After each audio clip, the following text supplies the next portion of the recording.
Well, hello friends, and welcome. Welcome to AEI. Thank you so much for joining us today for a conversation on human flourishing, spiritual wisdom, and the lessons of science. My name is Adam White. I'm a senior fellow here at AEI. And it's my pleasure to welcome you, either in person or online, for a conversation that I've been looking forward to about a truly fascinating book. The book is authored by our guest today, Professor Andrew Briggs. He's the University of Oxford's first chair in nanomaterials. He's carved out a career in studying and writing on materials and techniques for quantum technologies, while at the same time exploring some of the deepest questions of human life and human wisdom. He's written a series of books, some of which we've discussed previously here at AEI. He co-authored the book, The Penultimate Curiosity, How Science Swims in the Slipstream of Ultimate Questions. And as I was saying before, if you haven't also seen the documentary that accompanies the book, I highly recommend it. His previous book was titled It Keeps Me Seeking, The Invitation from Science, Philosophy, and Religion. And he also co-authored a report on citizenship in a networked age, which we discussed in a series of podcasts here in AEI in 2020. He last visited AEI 6 years ago, where he and our former president, Arthur Brooks, discussed his book, The Penultimate Curiosity. So Professor Briggs, it's so nice for you to come back. Well, it's lovely to be here and lovely to enjoy your wonderful new premises. Yeah. Thank you very much. And I should add this book, which I haven't even held up yet, Human Flourishing, Scientific Insight and Spiritual Wisdom in Uncertain Times, was co-authored with the Reverend Professor Michael Reiss. He's the chair of science education at the Institute of Education at the University College London. He's also a priest in the Church of England and a fellow of the Academy of Social Sciences. He couldn't join us today, but we are joined by another friend and familiar face here at AEI, Christine Rosen. She's a senior writer at Commentary Magazine, and she chairs the colloquy on knowledge, technology, and culture at the University of Virginia's Institute for Advanced Studies in Culture. She's also a senior editor, one of the founders of the New Atlantis. She received her PhD from Emory University and then wrote a series of books, including Preaching Eugenics, Religious Leaders, and the American Eugenics Movement, and My Fundamentalist Education, some themes that we'll return to in our conversation. I think her forthcoming book is titled The Extinction of Experience, which sounds nicer than The Experience of Extinction. It's a feel-good tale, I promise. Thanks, Christine. It always is. Well, why don't we begin with actually, let me say, before we embark on the conversation, we welcome questions from the audience, and we also welcome questions from the audience at home. Please feel free to submit questions either on Twitter, where all good things happen, at hashtag AEI Human Flourishing, or you can email your questions to Sophie Rizzieri, that's SOPHIE.RIZZIERI @AEI.org. And one last thing, this event today is part of the series at AEI, the Edward and Helen Hentz Book Forum. This forum provides a platform to host prominent authors to discuss some of the most significant books of our time. We're grateful both to the authors and also to Edward and Helen Hentz for their tremendous support of AEI, their support of our mission. So without any further ado, let me turn it over to Professor Briggs for just an opening question. What is human flourishing? How can we understand it? And how does it relate to human happiness?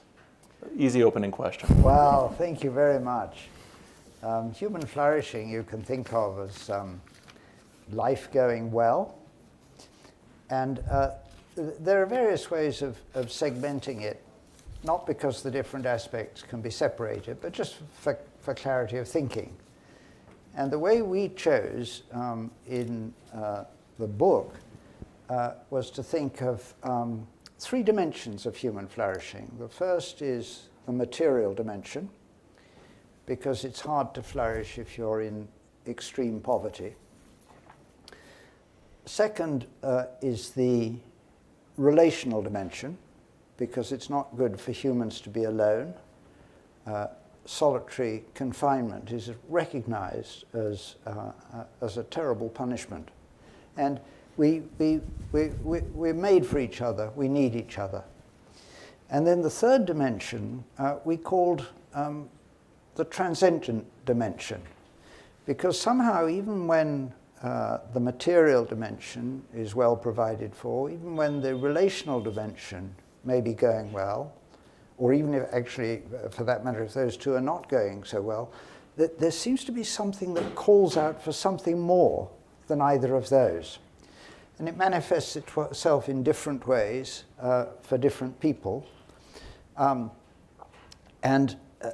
Yet I think we can all recognize it, however differently we may look for this transcendent dimension. So these were the three ways that we talked about it. There are other ways of carving it up.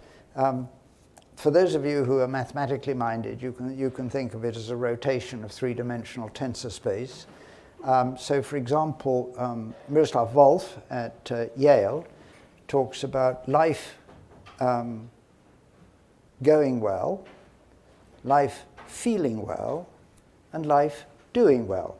And he makes the point that, in many religious traditions, those three may often align with each other, but if they're in tension with each other, you might choose life doing well, trumping the other two. And then you said, how's it related to happiness?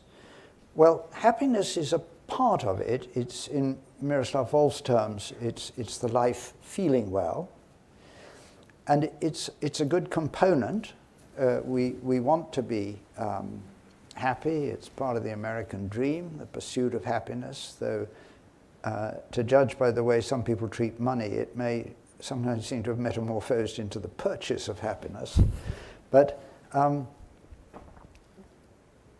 it's not the only component. On Monday, we had an event at Harvard University, rather like this one, which was chaired by Professor Tyler Vanderveel, who is one of the world's great pioneers of the metrology of human flourishing. And he identifies 5 plus 1 things that he reckons he can measure with the tools of the sociological and psychological sciences, which are feelings of happiness, the first one, mental and physical health, second one, satisfaction about meaning and purpose is the third, character and virtue, and then close relationships. And then to those 5 he adds a 6th, which is the economic stability and wherewithal to be able to pursue the other 5. So does that give you a little tiny introduction? Well, it does, and it also, I think, highlights the nature of this book. This book, as I was saying beforehand, I haven't read anything like this before. Something so comprehensive, so sweeping, but also so nuanced and detailed. And as the subtitle suggests, you're approaching this question of human flourishing, one of the fundamental questions, from both the vantage points of science, which you know so well, and also the wisdom of religion, which you and your co-author both know so well. We could stretch any of these chapters out into an entire conversation. In fact, that's why when you did your report on citizenship in a networked age, we wound up doing, I think, four or five podcasts. Christine joined us for some of them because we could go so in depth. We were not going to do justice to any of the topics in this book in so short a time. But I guess maybe at a basic question, as you walk through first those 3 pillars of human flourishing, how can we even begin to measure, let alone, or ascertain, let alone measure any of these 3 things? How did you go about sort of identifying the pillars and trying to do justice to such sweeping and deep themes in this book? That's a very good question. I suppose that it's different for each of them. So if we take the material dimension, you could just measure that in income per family or income per head. So you can measure that in US dollars. Usually it's measured in PPP, purchasing power parity, which gives a way of doing an equivalence in other countries where things cost different amounts. And I mean, that's quite well known that if you take any measure of flourishing up this axis, which might be self-reported happiness, or it might be a more sophisticated measure than that. And then along this axis you have income. For the first somewhere between $20,000 and $40,000 a year PPP, it goes up. Because if you're down here in dire poverty and you can't feed your kids and they haven't got health care and so on, the extra income helps. But it levels off. It levels off quite remarkably, actually, at about, let's say, 40,000 PPP. And it doesn't actually go down unless you get a sudden burst of wealth, like winning the lottery or something. That tends to indicate a nosedive in happiness and other measures of flourishing. But it sort of carries on a steady way. But it certainly doesn't keep increasing in a way that's commensurate with the passion that people have for making more money. So that's that one. Human relationships, I don't know how you measure those, but you can imagine marriage as a measure. Marriage turns out to be a very good predictor of happiness, so that, on a sort of scale, we show a graph that and it hasn't changed much over time, of unmarried people at a certain level of happiness, you might get 30% of them scoring that level of well-being. And then if they're married, it might go up to 40% or something. It's important to say those are only statistical averages, because all of us know unmarried people who seem to be very happy and contribute greatly to human flourishing. But there's also plenty of evidence, that the greatest gift parents can give to their children, the greatest single gift they can give them, is to stay married. That contributes hugely to children's flourishing. The transcendent dimension, I think it's one of these things in life that often the more important it is, the harder it is to measure. And I don't know how you measure the people's commitment to, enjoyment of, engagement with the transcendent dimension. So I don't have a good scale for that you can measure in kilograms or meters or amps or something. But you can see it and you can observe it. And of course there have been plenty of studies about the differences in life expectancy and so on according to people's commitment to religious services and things like that. So there's quite a lot of data about those things. Yeah, and on each of these subjects, the description of the scientific research that's been done it just seems exhaustive from each chapter to chapter. But at the same time, I'm reminded of the line, I think Oscar Wilde, that the cynic is the man who knows the price of everything but the value of nothing. And this book doesn't make that mistake. This book, each time there's a thoughtful explanation of the scientific research and the limits of the science, it then turns very easily to the non-scientific research, so to speak. But what we're really talking about is the humanities, religion, every other aspect of human understanding of the world around us and of ourselves. And so did you have trouble sort of giving fair treatment to both ways of looking at these things, the scientific wisdom and the non-scientific wisdom, as you walk through these aspects of human flourishing?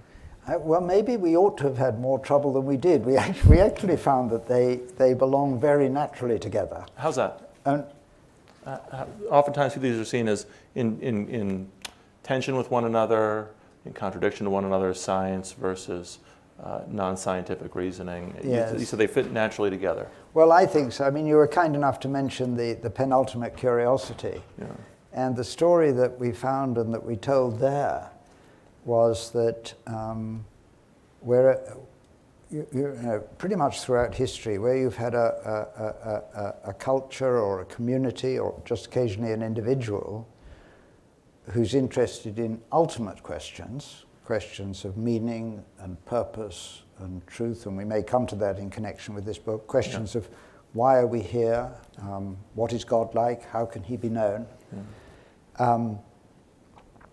Time and again, that has proved conducive to the kind of curiosity about the material world, which eventually led to the kind of science that I pursue in my laboratory. So I see a very strong integration between them. There have been occasional sort of car crashes, which are the ones that grab the attention, because Lookenspeepers love car crashes on the highway, but those are the exception.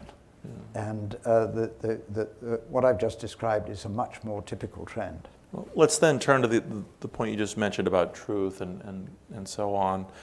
In addition to the three dimensions, material, relational, and transcendent, you then introduce three pillars of human flourishing. There's truth, there's purpose, and there's meaning. And maybe you could explain those. And I have to admit, I stumbled a bit in the book when I got to the part about meaning and thinking about its relationship to truth and to purpose. So maybe you could help me by describing that a bit more. Sure. I mean, the overall point that we wanted to make is that human flourishing is not sort of suspended in midair with no visible means of support.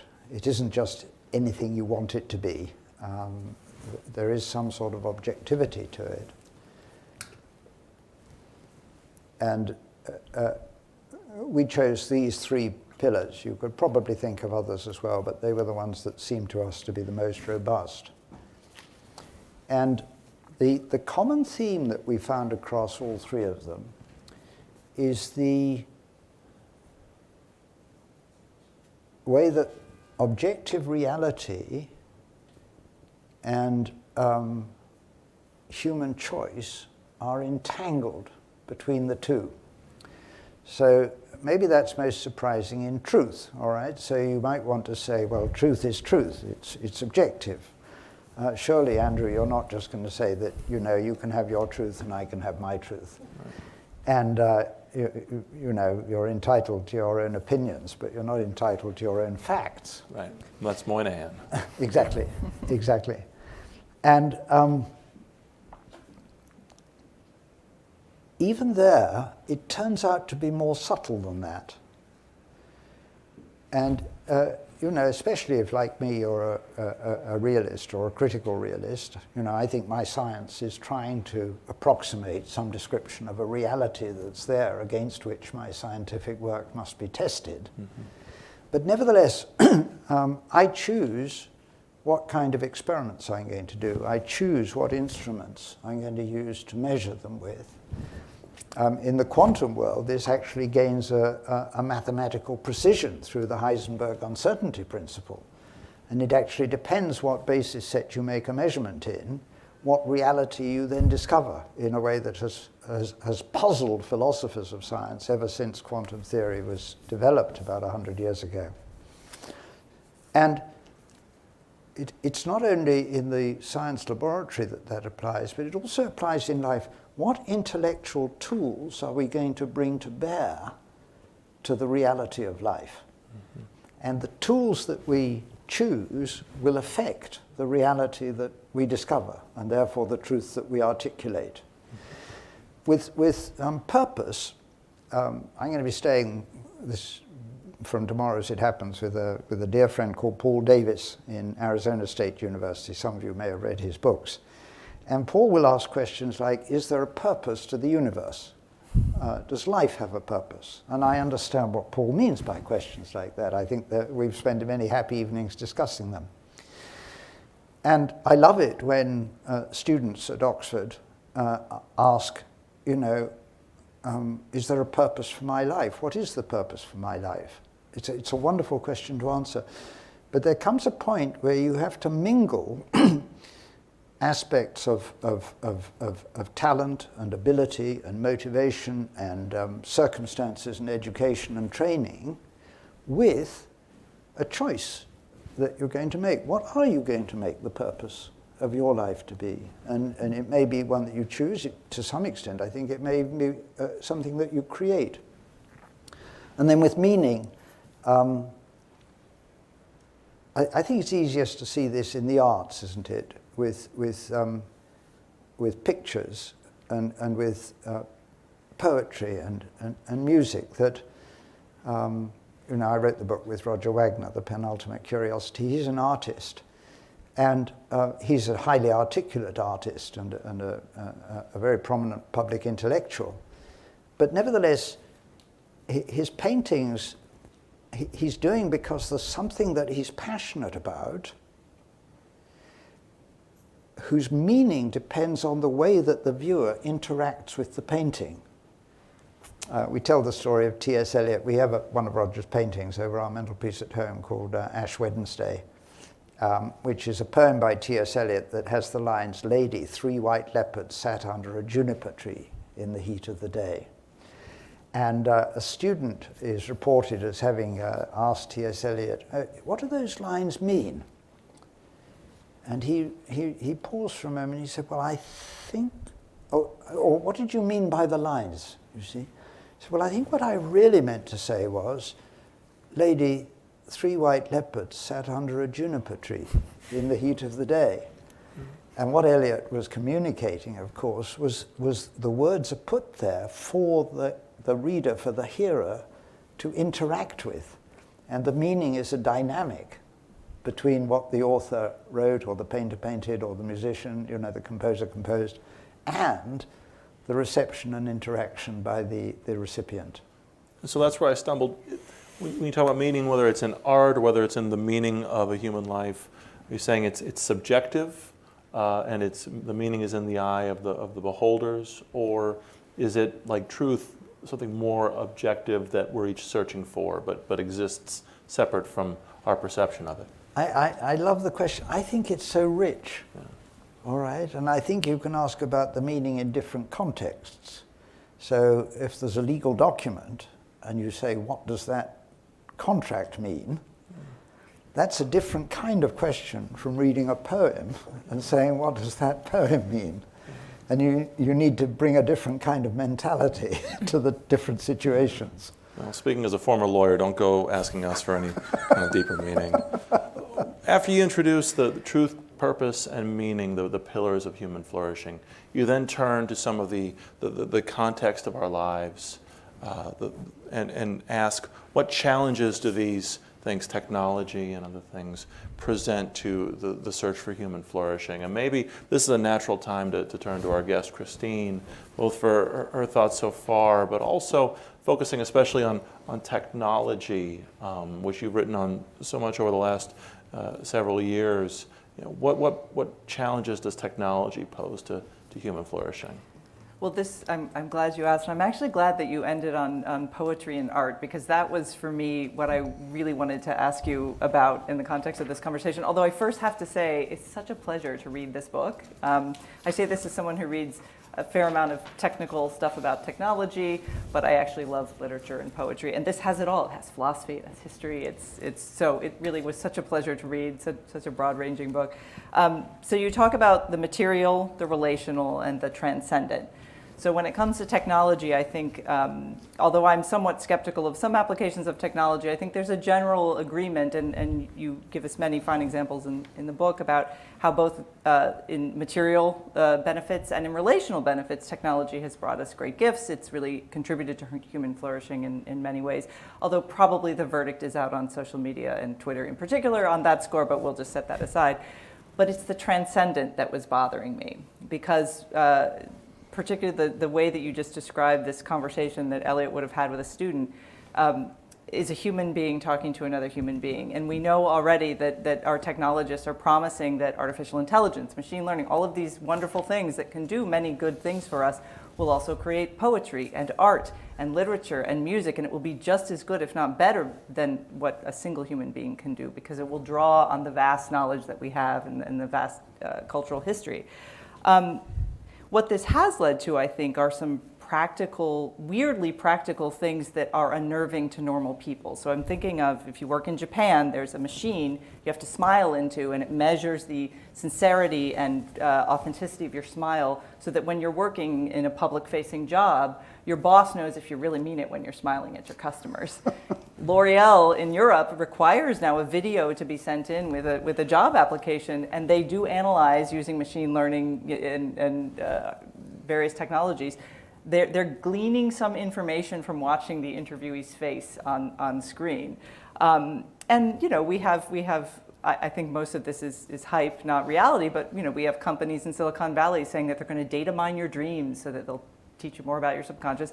And we were talking about this earlier, about sensor technology that can actually read your emotions and feelings before you might even be aware of them.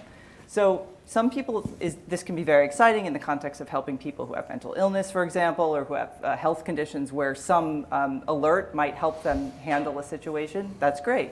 But when you're thinking about it, for example, like if you're talking to your loved one and you're wearing a sensor and your blood pressure spikes and you're like, no, I'm not angry, honey, but actually the sensor is saying you are. So there are these human responses that I think speak to transcendence, awe, the kinds of things that you describe so well in the book in our confrontations with our faith and with some of our wonderful art and literature and music. And I wonder if you could speak to the issue of trying to, for lack of a better term, technologize that kind of transcendence, to quantitatively measure it, to turn it into a tool, just like the tools we have for human connection and communication. And if that, what might be some benefits of that and some pitfalls, just from what you've seen? Oh. Well, you told me beforehand you were going to ask me some really tough questions. I was the token Luddite on the panel. I can see you're living up to it. It happened that at an event similar to this on Monday in Harvard, one of the panelists was Ros Picard, who many people credit with creating the field of effective computing. In other words, using technology to evaluate these very things you're talking. So I wish Ros was here now to talk about it, because I learned a lot from her on Monday from our discussion together. And I think some of the technological dimensions to transcendence, it's very easy to talk about. So, for example, during the pandemic, many churches have made use of digital technologies for people to be able to worship when it wasn't possible for them to gather together. That's a relatively sort of simple example. It's not very... I think I'd take a step back and say that although for the purpose of thinking about them, we distinguish the transcendent from the relational and the material, you can't separate them. So if you just take, let's take an easy example, the relational and the material. How do we love one another in our relationships? Well, in almost every case you can think of, it's mediated through some material means, all right?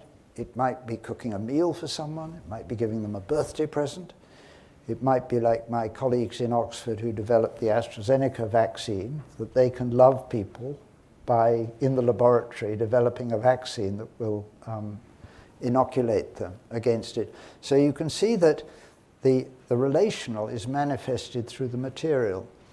Now, in a more sophisticated and way it's hard to grasp hold of, the transcendent is,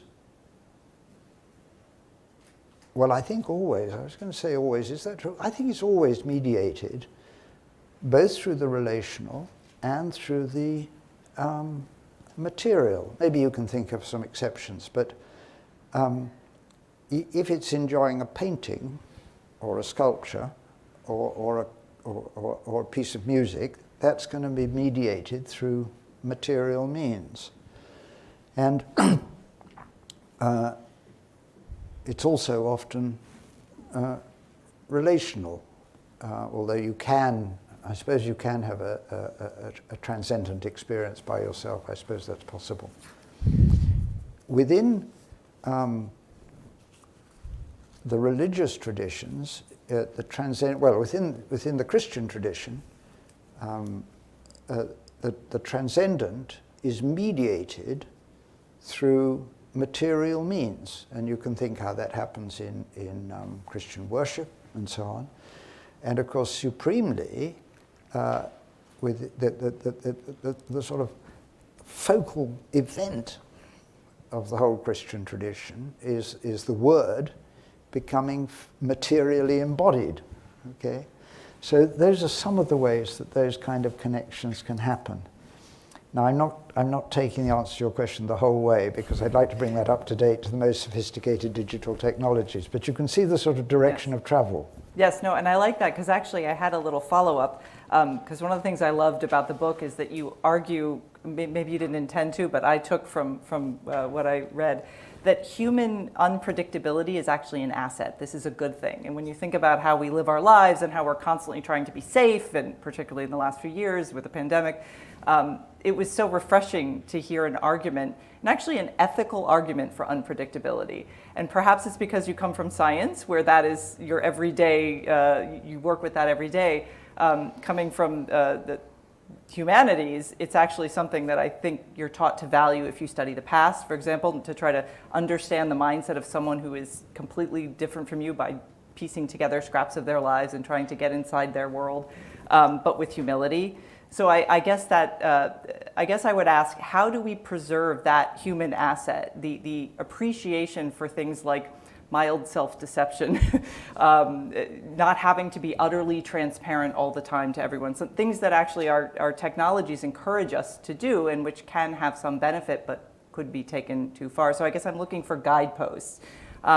If unpredictability is a human asset, how do we embed that in the material world that we walk around with in our pockets with our smartphones? Or how do we embed that in the way that we educate students? How do we even embed that when we make choices? And you have a wonderful, and I highly recommend to people who focus on bioethics issue, passages about genetic manipulation and the technology and the power that we have to do that.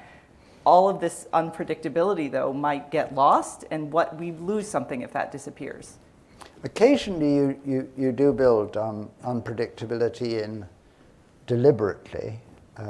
So, for example, when DeepMind were training the AlphaGo, AlphaZero series of machine learning codes to play board games, they would have two machines playing against each other, and you build in unpredictability so they don't just get locked into a cycle. And there are well-established methods of solving problems on computers that use randomness, including in machine learning. They're often called Monte Carlo methods because it's like sort of spinning a roulette wheel.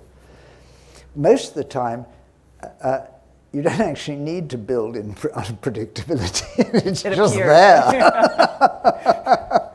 And Mervyn King and John Kay had a book a couple of years ago called Radical Uncertainty. Mm-hmm. And they were showing how they're both people who've been, the top echelons of economics and banking in the UK. And they're supposed to be able to make really accurate economic forecasts and so on. And what they're basically saying in the book, it's not like that. They could have titled it, oops. Right. Yeah, exactly. Yeah. And I mean, the direct application to human flourishing is this: that so much unhappiness, particularly amongst educated, prosperous people who think that they're sort of, in charge, in control, so much of the unhappiness, in my view, comes from an unrealistic expectation of the extent to which we can be in control of our destinies. And life is both stochastic and highly nonlinear. And by stochastic, I mean time and again, there are either circumstances or they could be choices that we make that could easily have been otherwise. And by nonlinear, I mean that had they been otherwise, and it might have been a small change in circumstances or a small change in a choice that we made, the consequences seem to be out of all proportion to the event that caused them. And life is like that. And any model we have of human flourishing, any way that we try to promote human flourishing, has got to promote it in a way that is robust against these vicissitudes of life. I like that answer. I have a question about technology. One of the aspects of modern technology that we see the most in our daily life is just the development of social media and social networks. And of course, that was the subject of our last set of conversations. Needless to say, it touches on the relational aspects of human life. I think at their origin, social media was thought of as a great benefit to the relational aspects of our lives. How wonderful to be connected with one another in this new way that isn't limited by the geography of where you're born or where you live. I don't think it's worked out quite that well. And obviously that was the subject of your last book. So how do you think through the effects of social networks and social media and that technology as it continues to change in human life, in our relations with one another? Oh, Adam, this is such an important question. I hope we can all contribute to thinking about it, because I think it's one of the great things that we have to wrestle with at the moment. Oops. And of course, it's not an original observation that technology can be used for harm or for good. So the ancient Hebrew wisdom literature, says the metallurgical skills can be used both for swords and for plowshares, and you can choose which of the two it's going to be. The social media have now become inseparable from machine learning.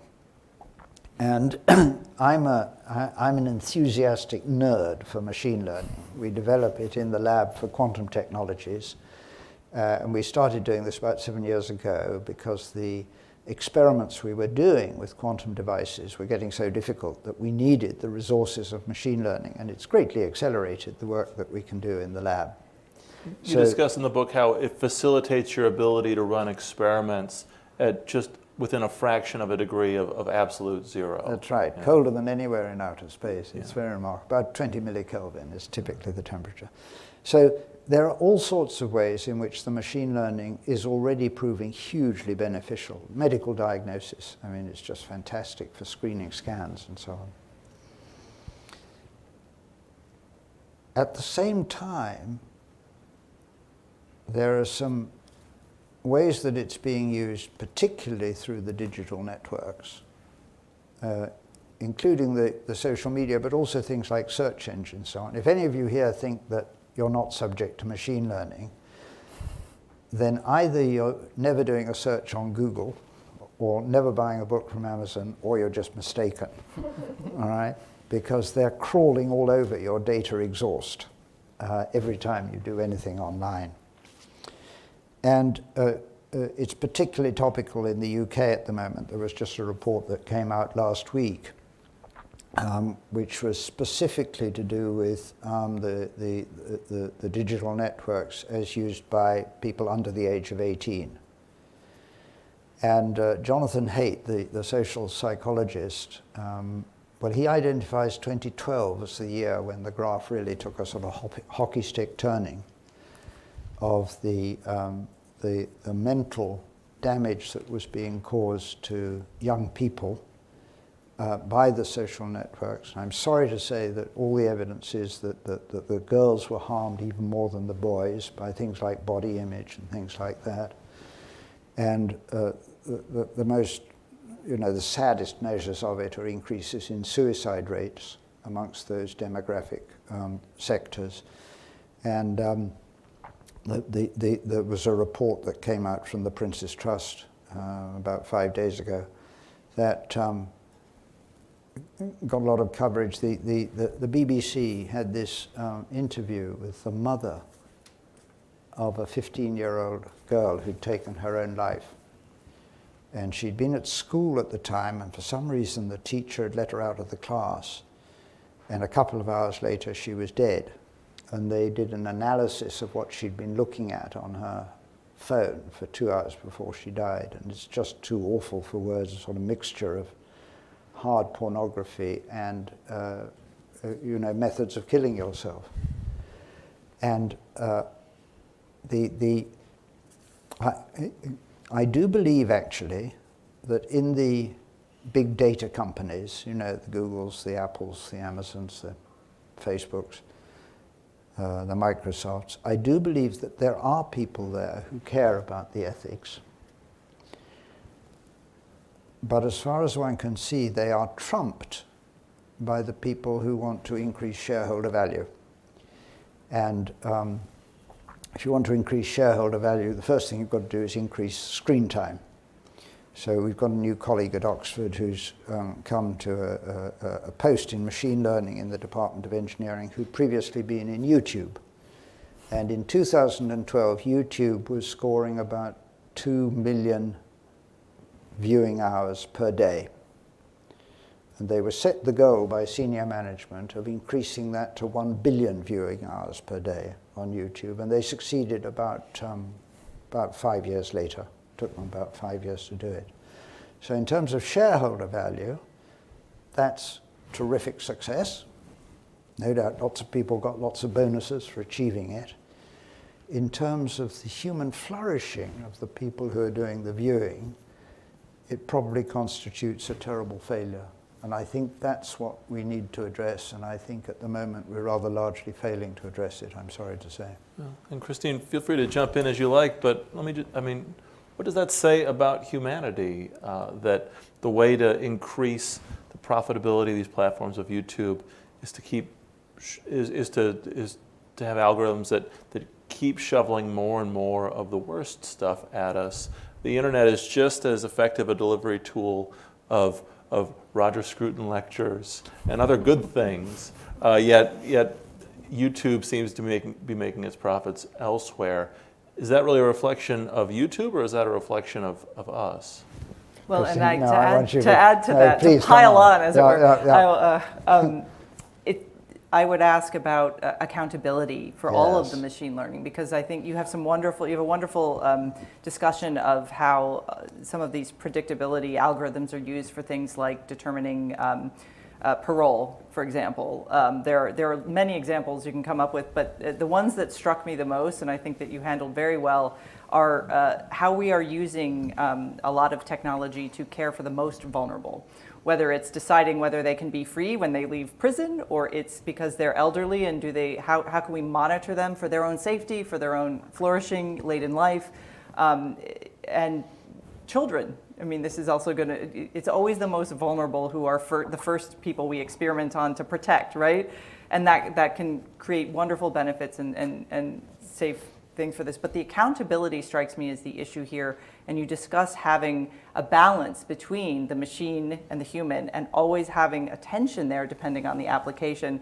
And I have seen more often than not in some discussions of this, a mistrust of the human, because the human is unpredictable, the human gets things wrong, the human judge is cranky because she didn't eat breakfast and now she's handing down a tougher sentence. And people point to that and say, the machine is better. But I think what you do very well is to say, well, each case has to be looked at individually, because it's very easy when something goes wrong, and we see a lot of the big tech companies doing this, going, well, I'm just going to blame the algorithm. It wasn't us. It was just, this crazy rogue algorithm is a phrase you'll hear often, usually when someone's been dragged before Congress to testify. So I wonder if you can, in terms of this tension between what's produced that allows shareholders to flourish, or at least their portfolios to, and what human beings are experiencing and consuming, because it really isn't so easy to turn it off anymore. I mean, when we started the New Atlantis 20 odd years ago, we could say, oh, put your phone down and meditate. Now everyone laughs. It's become a cliche. You cannot get away from this in the way that you could. And that's fine. That's the world we live in. So in the world we live in, how does accountability factor in when you are creating something that we know to be actively harmful, and self-discipline isn't enough, particularly for children? Do you want to tackle? Why don't you tackle that question? You Was tackle He's that. punting that one. The questions are now getting too hard. Make the for me. audience I'm going answer. to have to turn to you and the wisdom of AI for these questions. Well, now. and speaking of questions, again, if anybody wants to submit a question, and they're already coming in, we're at hashtag AEI Human Flourishing, or you can email Sophie Rizzieri, sophie.rizzieri@aei.org. I try to think about accountability in this, again, being a recovering lawyer myself, and thinking about the structures of regulation and the regulator's own accountability. It is fascinating right now how in politics, the one thing that both Democrats and Republicans seem to agree upon the most in America is that these companies need to be held accountable for something. But even in those debates, we see that there's a vast disagreement on what they ought to be actually held accountable for, right? Whether it's accountability for, say, and this is in broad generalizations, conservatives and Republicans want these companies held accountable for doing too much, for intervening too much in our public conversations, whereas Democrats, progressives want these companies held accountable for doing too little, for not wielding their power enough in what are seen as responsible ways. And so in both of those, you see ultimately a conversation about the people themselves, right? We the people ought to be left alone, and our conversations ought to be left alone, or we the people need much more intervention from these companies to protect us from ourselves, to make us a better version of ourselves. So again, I think it's less a conversation about the companies and the algorithms and more a conversation about our understanding of the people themselves. There are times in the book when I find myself inspired by the portrait you paint of humankind, of us looking for transcendence, looking for technology to just improve our material well-being. But then at every turn, when we see the costs of these things, whether it's technology, whether it's religion, which we'll get to in a moment, I see a bleak portrait of humankind itself. So you asked for my answer, and that's where I love You it. went, you went darker than I was you going to regret that asking me. What do you think? Well, I think that's very helpful. I find that very helpful. I mean, just in terms of this report that came out last week in the UK, I found myself thinking, what's so special about this cutoff at 18?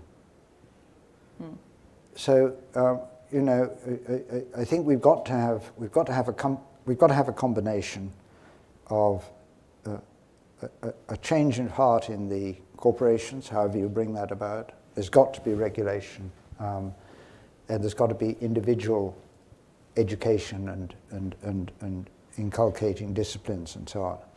But if you say, you know, as far as the regulation, which is what the current debate in the UK is about, we're going to protect the under 18-year-olds, why stop there? I mean, why is it so beneficial for a 19-year-old to be able to watch unlimited hard porn and instructions about how to take your own life? Why is that better for a 19-year-old than an 18-year-old, or a 25-year-old, or a 60-year-old for that matter? Why is that beneficial to the society or to the individual for them? And so that's why you sort of get back to the topic of the whole book, that whether it's digital technologies or whether it's gene synthesis, what are we actually trying to do? What does human flourishing consist of? What does it look like for humans to live well and to be well? And once we can begin to get that clear, well, then maybe we might be able to think how to work towards it. Yeah. And if I could add that, and this is something I think you do extraordinarily well in this book, is to not make any sort of argument for escape from answering that question. And I think a lot of our tech, I mean, we can't even say Facebook anymore. It's Meta, right? It's the metaverse. It's actually it's a kind of giving up on what's right and tangible and right in front of us, because what a mess we've made of it. Let's go to space, or let's go to the metaverse. I mean, this book says, no, we are human beings. We fix our problems in these ways. Let's find a way to do it. And in that sense, it's a very optimistic portrait of what flourishing can look like if we're willing to do that work. So there, see, optimism. Thanks. I always come to you, Christine, for the optimism. Thank Oh, yeah. you. Let's talk about religion before turning to some of the questions. Of course, you've already touched on transcendence at the outset of the book as one of the dimensions of human flourishing. But then later in the book, you circle back to religion for what it speaks to, not just transcendence, but to these other things, our relations with one another and our material well-being.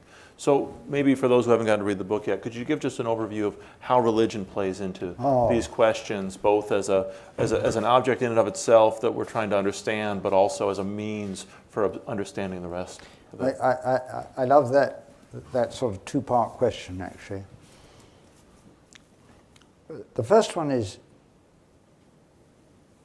that if you're going to think about human flourishing in any kind of global way, you've got to be informed about patterns of religious commitment and changing patterns of religious commitment. We live in a world that is seems to be simultaneously utterly secular and strongly religious at the same time. So if you take the average, the average board meeting or something, not many corporate boards sit around thinking, what does God want us to do in this situation? That's not usually a question on the agenda. So a lot of life is lived without any apparent or any explicit reference to God at all. That's the way the world is. Mm-hmm. At the same time, if you look at what happens in the world, and you look at what people do and what motivates people, if you take no account of religious commitment at all, you'll be missing out on something pretty significant. You won't be able to make sense of it for very long. So that's the way in which you need to be informed in order to be able to contribute in a world that's simultaneously secular and religious. But then I think you can take it a step further and say that, insofar as I'm right that there's a sort of universal longing for the transcendent dimension, lots of people find it in different ways, and there are plenty of people who say they don't find it in religious expression. But for those who are inclined to a religious commitment, it can become a very significant, I was going to call it an internal force, but that makes it sound sort of less objective than it really is. We were talking beforehand about the topic of hope, and the way hope is such an important contributing element of human flourishing. And if we just take the Christian tradition, to which I and Michael Reiss are committed, hope plays an absolutely central role there. So this life is not all, and if this life is not all, then what difference does that make to the way that we live our lives here and now? Now, as with technology, you present religion both for its benefits for human flourishing, but also you present the ways in which religion has historically not benefited man's condition. Christine, obviously that's something that you touch upon in your own previous books. I'm curious for your reactions to this part of Professor Briggs's book. Well, I liked that you acknowledge, you state very clearly there's a constant false battle that pitches science against religion, and historically there have always been plenty of people on both sides motivated to have that battle, when in fact that it's kind of it's convoluted to even have it that way. And acknowledging the secular way of looking at things, and I think I like the passages about how people find expressions of transcendence in nature, with art, as we discussed earlier. I guess I would, and I will come at this from the sort of bioethics side of the question and say, the phrase playing God is often invoked to stop progress, to stop technological intervention, particularly in genetic research, and you have some good sections of the book about that. And in one way, the professionalization of bioethics actually did secularize the question. They're the ones who were saying, well, we're not, they kind of give a stamp of approval to things, say, well, this isn't playing God, this is okay. Our professional group of bioethicists has these standards and we meet them, and so now let's go on. And in a way, a lot of these powers that we now have should make us humble in the sense of the same humility we bring when we walk into a church or into a synagogue and worship. Like that humility strikes me as something that's actually lacking in a lot of these conversations.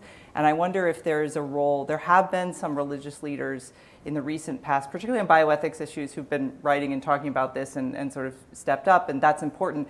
But is there can we encourage more of that from leaders of faith traditions in order to bring some humility to the so-called professionals on some of these questions? Because I think they miss some of the moral equations that need to be solved. I think that can be true. Incidentally, this phrase playing God is often described as if it's a sort of axiomatically bad thing to do. Right. Who doesn't want to play God? Whereas if you take the Hebrew word tselem, which is often translated as image, so man and woman are created in the tselem of God. It, in its context, it probably meant the idea of a ruler would have an image of themselves installed in a remote part of their domain that they were not often able to visit themselves, as a sort of reminder of who's in charge. And so for me, this concept of humans being in the image of God carries a terrific element of responsibility, if you like, trying to figure out what God wants to happen in a place and us being the agents of it happening. I think that you can easily see how you apply that into international aid and so on and so forth. I think that one of the things we have to do is for people with as it were different skill sets and mindsets, to be willing to recognize the need for what other modes of inquiry will bring to the questions that they're addressing. So one of the projects I'm working on at the minute is the Anglican Communion Science Commission, to be a means of enabling Anglican bishops worldwide to engage with issues that involve science, because in many parts of the world they're important influencers, and they're going to do that job much better. Many of them want to do it much better by being well informed about the science or well networked with scientists that they can, form a trusting relationship with whenever there are issues that come up that involve science, which might be anti-vaxxing, or it might be climate change, or it might be food or water security, or it might be digital. You can think of a huge range of things.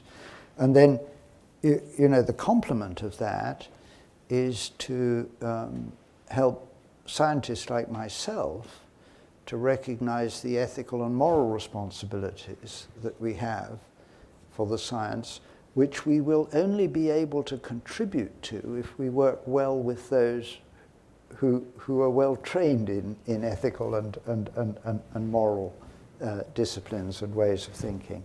So we really need each other, and we've really got to work together in order to be able to address these issues adequately. We've received a couple of questions already from the viewers online, and one of them, actually both of them so far, bear on the question of religion. One person asks, how does the secularization of daily life impact human flourishing? Now, in the book, you actually look at the question of whether we're becoming a more or less religious society, or how it might differ in different parts of the world. So why don't you explain what you find in the book about the trends in religiosity in human life, and then maybe step back and reflect on what those trends mean for human flourishing. Oh, thank you for that question. There certainly are demographic changes. Yeah.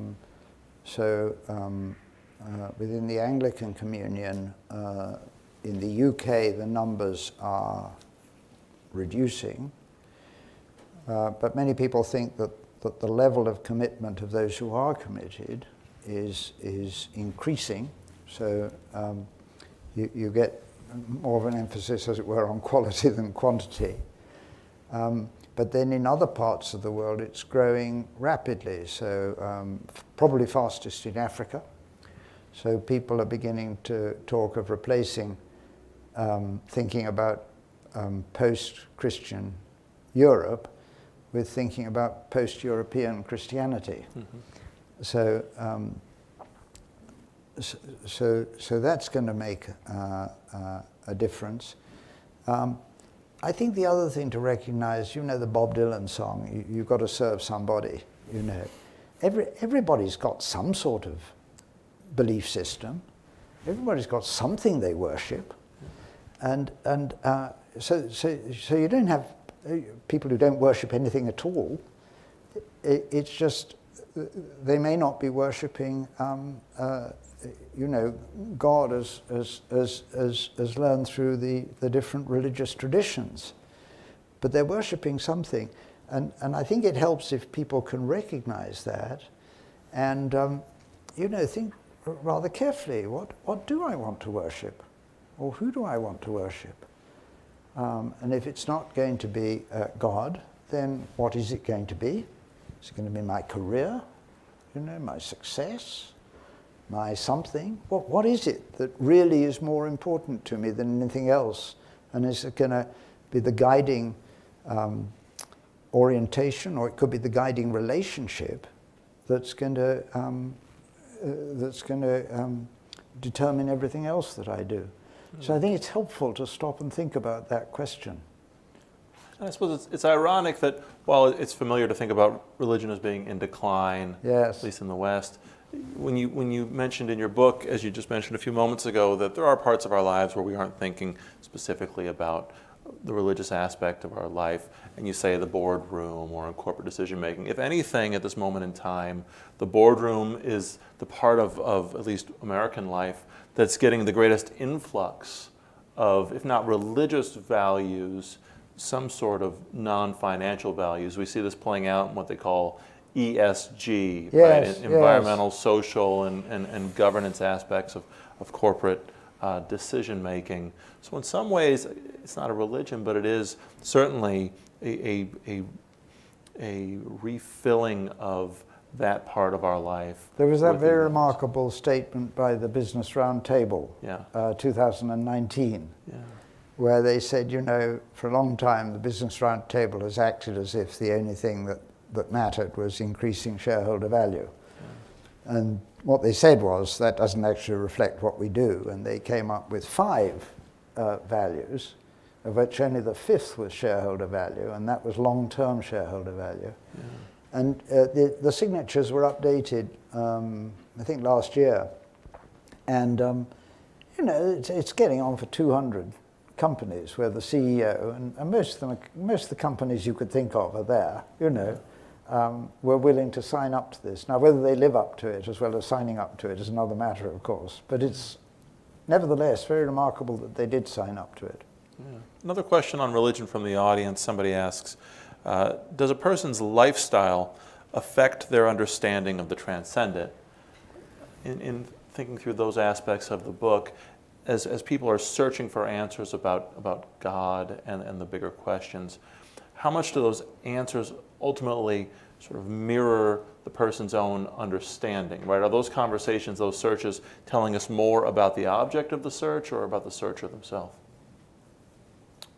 Well, I think it's the constant challenge, isn't it? The constant challenge is to live consistently with what we affirm. And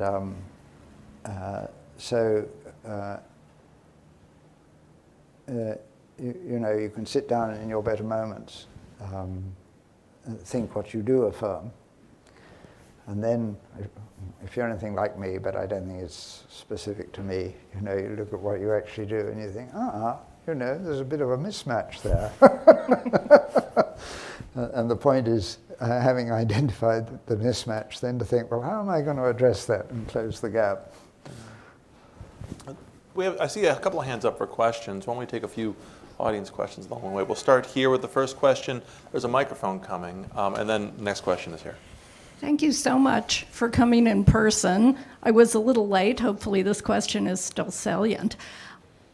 I am curious as to how you deal with the issue of cross-cultural variation, and particularly between East and West. Now, I've always thought of human flourishing as a Western concept, and it's all about respect for the individual and the ability to make choices. You've referred to that several times in the answer to these questions. You decide what's going to be your purpose, what's important to you, what's going to be your destiny.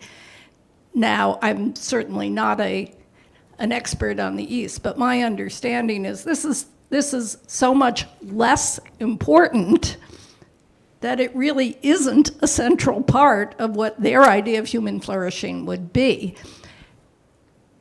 Could you comment on how your view takes into account those differences? Well, I love that question. I think it's terribly important, and I think we need to keep learning and learn with great respect for the different cultural heritages that people bring. My own view is that as we do that, we're greatly enriched in the process.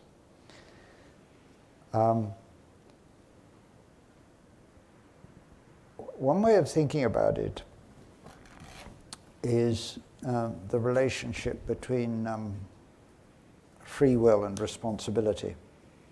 So many people might think that free will is a necessary but not sufficient condition for responsibility. And if I try to think about whether I was free in particular decisions or choices that I made, do you know, a lot of the time I can't tease it out. I can't work out, to what extent I did something because, it was a free, independent choice, irrespective of anything else that I'd ever benefited from, or which is more likely to be the case, it's hugely influenced by parents and upbringing and education and siblings and peers and mentors and pastors and teachers and all the other things you can think of that go to make up how we do things.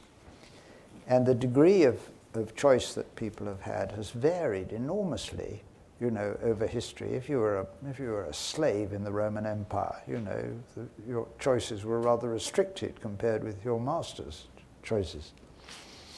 So free will, I find to be a rather slippery and elusive concept.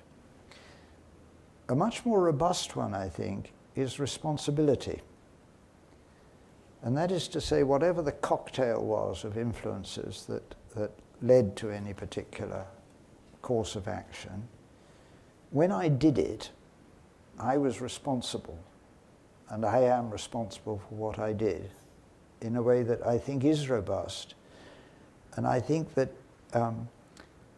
if you were to take that away, I don't know what would become of human flourishing, to be honest. I don't know what it would really mean to live a life as a human without this responsibility. And of course, within a religious context, you can see how responsibility is so closely related to accountability. Thanks. That's a great question. The next question is here in the middle.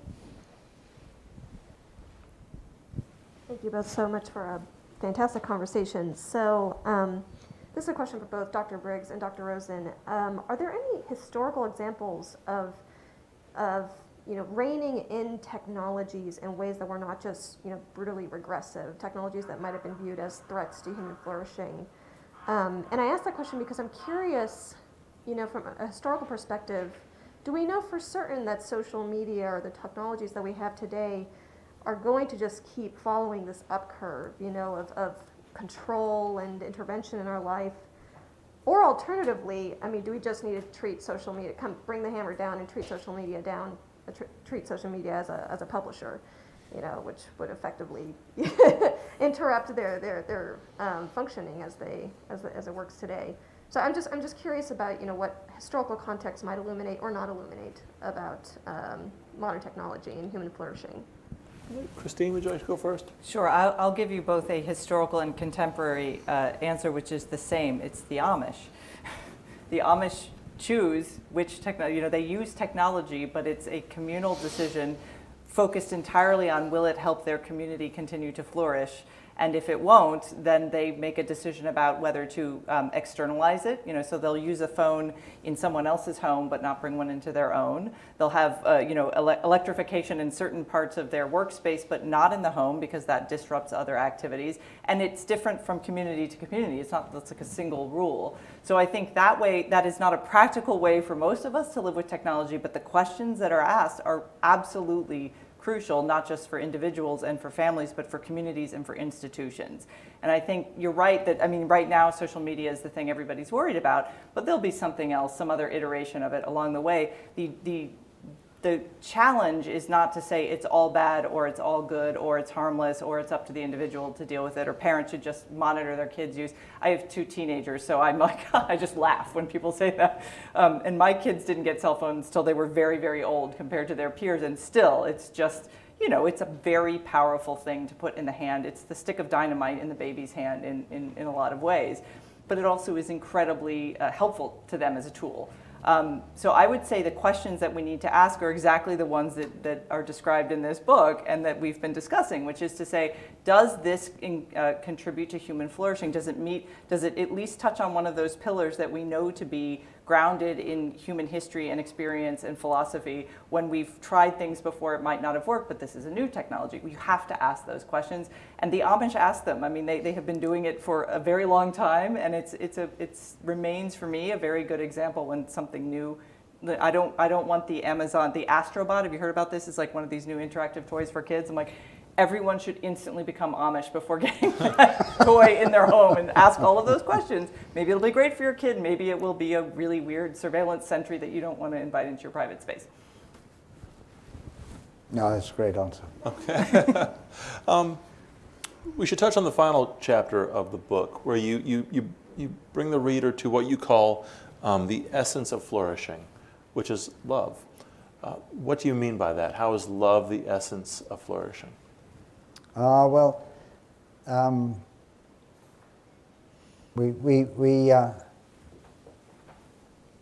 sort of open that chapter by saying, how can we have said so much about human flourishing and said so little about love up to that point? And I think it's something to do with the way that love has become such a sort of malleable word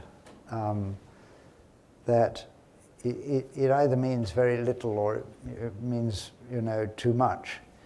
And so we felt that we needed everything that we tried to touch on up till then in the book in order to be able to give content to what we meant by love. We quote this lovely poem of W.H. Auden, for which the refrain is, "Tell me the truth about love." And we quote John Steinbeck too, that marvelous American Nobel Prize-winning author who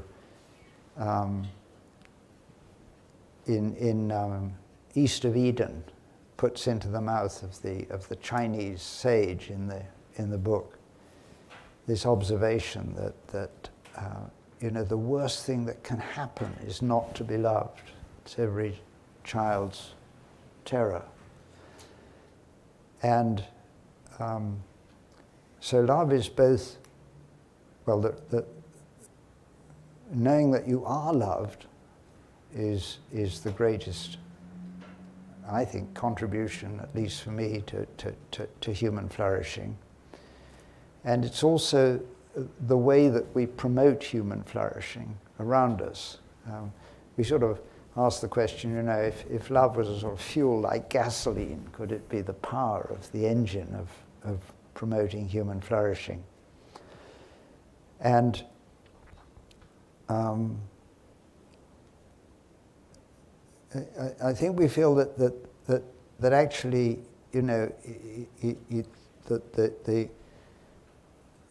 the scientific insight and the spiritual wisdom can provide the wherewithal for promoting human flourishing, and they might even provide motivations for promoting human flourishing. But in the end, whether or not we want to do that is something that we have to make up our own minds about. And if we choose well, then it's going to be because of love that we choose well. And there was I'd just love to read it out. This was written by an international activist and speaker and writer, and it was a description of love that I came across as a teenager, and I heard it, and then I got home and rummaged around and tried to find where it was written, and eventually found where it was written. And it's stuck with me all my life. Love is patient and kind. Love does not envy or boast. It's not arrogant or rude. It does not insist on its own way.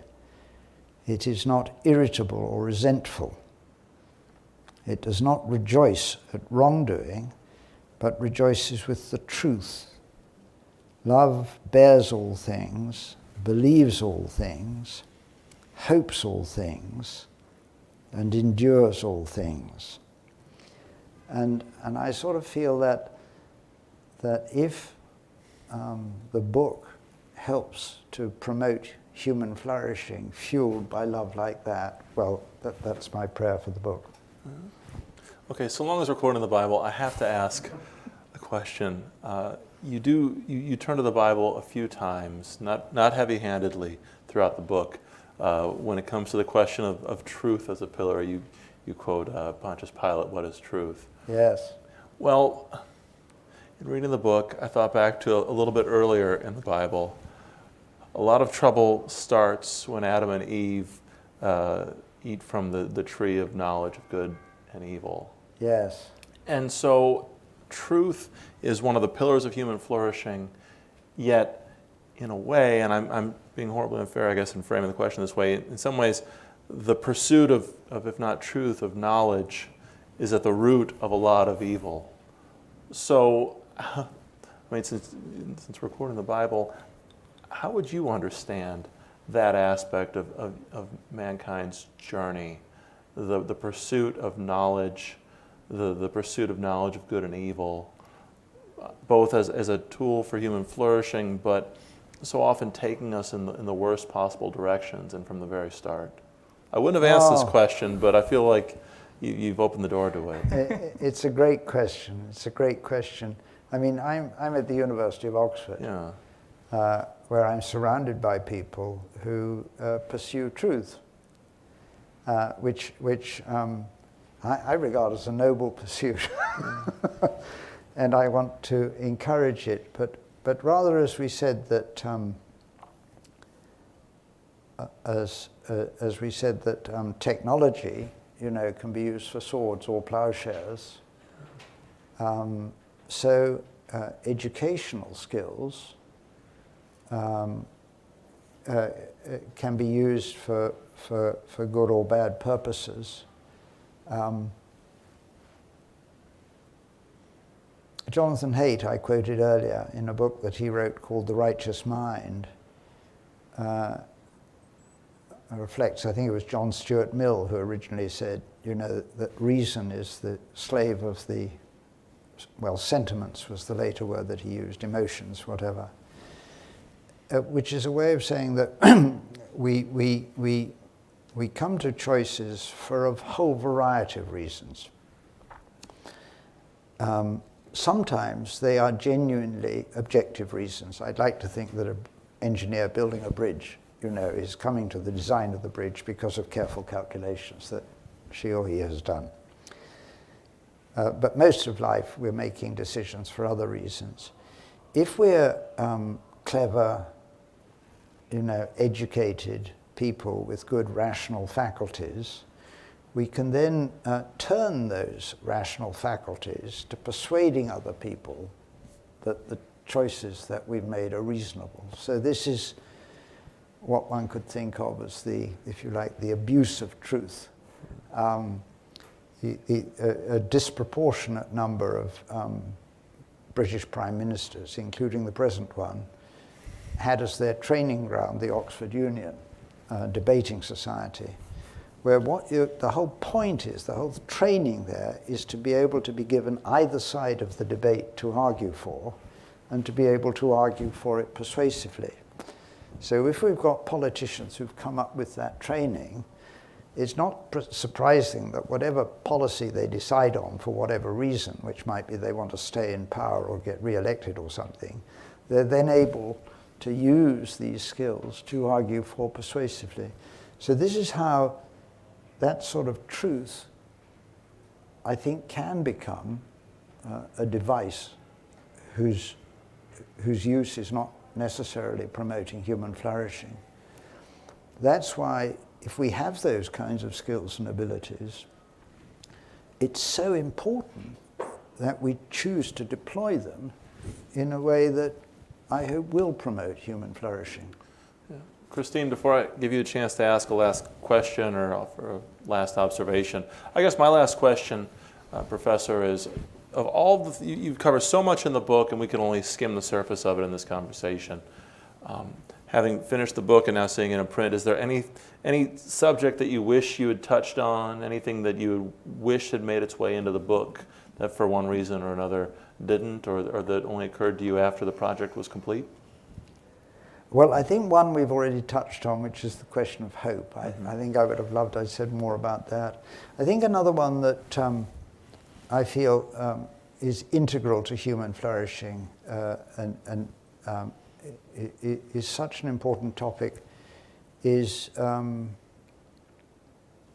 well, in electrical engineering, it would be called fault-tolerant error correction. So any network that you try to build is going to have errors creeping in, and you have to have a way of coping with those so that they can be corrected.